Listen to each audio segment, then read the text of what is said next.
বলছি যাক শালা, কাকে খুঁজতে গিয়ে কাকে ধরে ফেলেছি। এই তুমি না ভারী দুষ্ট হয়ে পড়েছো। এখন যদি কেউ দেখে ফেলতো তাহলে আমাকে সম্মানের সাথে বলো তো। কি হতো বলো তো? আমার তো চোখ বাঁধাই ছিল। মেকার ষষ্ঠী, আমার তো চোখ বাঁধাই ছিল।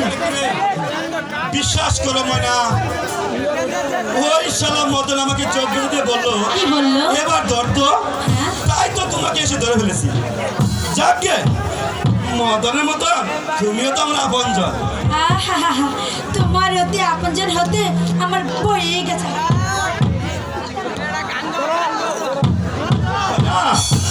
শোনো শোনো